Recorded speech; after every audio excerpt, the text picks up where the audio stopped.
আসসালামু আলাইকুম, সবাই কেমন আছেন? শীতকাল মানে বিভিন্ন সবজি খাওয়ার মজা। তো আজকের আমি ওলকপি দিয়ে মাছ দিয়ে রান্না করব। তো প্রথমে মাছগুলো লবণ হলুদ দিয়ে খুব ভালো করে ভেজে নিচ্ছি। মাছগুলো খুব ভালোভাবে ভাজা হয়ে গেছে। এবার সবগুলো নামিয়ে নেব। তেলের উপরে প্রথমে জিরে ফোড়ন দিলাম, বেটে রাখা পেঁয়াজ রসুন আর কাঁচা ঝাল দিয়ে দিয়েছি। এবার স্বাদ মতো লবণ দিয়ে দেব আর পরিমাণ মতো হলুদের গুঁড়া দিয়ে ব্যাস মশলাটা একসঙ্গে কিছুক্ষণ কষিয়ে নেব। মশলাটা খুব ভালোভাবে কষানো হয়ে গেছে, মশলা থেকে অলরেডি তেল ছেড়ে দিয়েছে। এবার আমি কেটে রাখা ওলকপিগুলো সব দিয়ে দিচ্ছি। এবার মশলার সঙ্গে ওলকপিটা খুব ভালোভাবে কষাবো।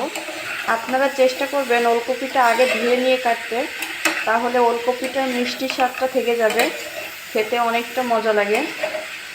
ব্যাস আমি ঢাকা দিয়ে ওলকপিটা কষাবো, তাহলে খুব ভালোভাবে কষানো হবে। কপিটা খুব ভালোভাবে কষানো হয়ে গেছে, কষাতে কষাতেই প্রায় আধা সিদ্ধ হয়ে গেছে। এবার আমি পানি দিয়ে দেব। ব্যাস পানি দিয়ে কিছুক্ষণ ফুটিয়ে নিলেই কিন্তু হয়ে যাবে। আমি কয়েকটা কাঁচা ঝাল দিয়ে দিচ্ছি।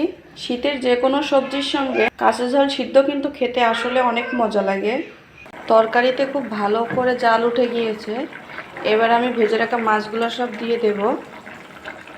মাছ দিয়ে তরকারিটা খুব ভালো করে ফুটিয়ে নিয়েছি। এবার আমি ওপর থেকে জিরে গুঁড়ো দিয়ে দিলাম, আর সামান্য ধনিয়া পাতা দিয়েই নামিয়ে নেব।